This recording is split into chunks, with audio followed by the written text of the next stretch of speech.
As I've mentioned in previous fathers-to-be pregnancy academies, the skills that dads developed, I thought were fascinating, really.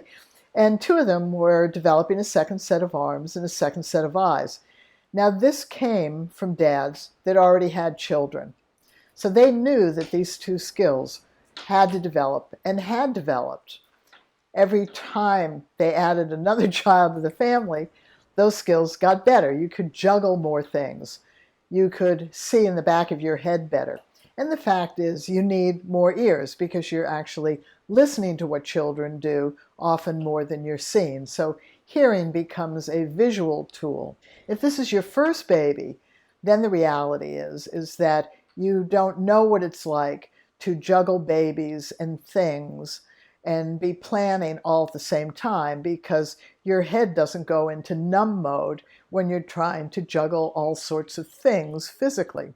You're also now getting more things for your baby's room, and so you know what it's like to bring in packages and to have more than one, groceries, to have more than one. This is all part of becoming a father for the first time.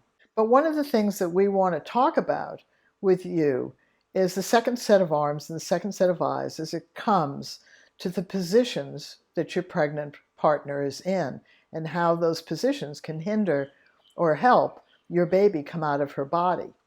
As we've said before, your baby's a big object, and you know that. When you got pregnant, she spent weeks and weeks and weeks, up till 18 or 24 weeks, before she could feel the baby move, and you could begin to. But between 24 and 36 weeks, the baby has grown and grown and grown, and now you can find its butt, you can often see the foot kicking, you can feel the expanse of its back like your upper arm, and often find the head, which feels like a softball, hard object.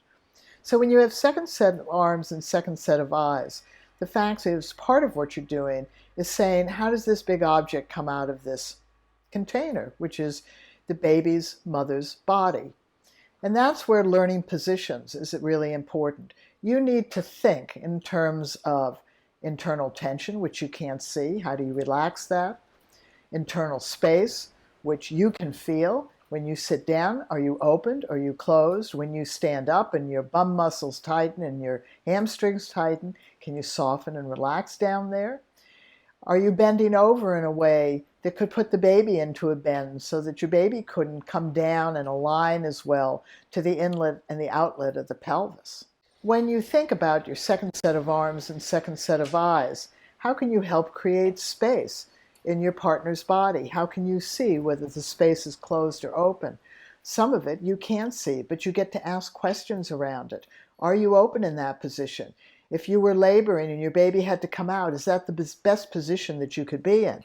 So we're going to give you an ebook from the Birthing Better Skills so that you can learn to use your second set of eyes and second set of arms to help create space for your baby, to help your baby's birth journey be easier.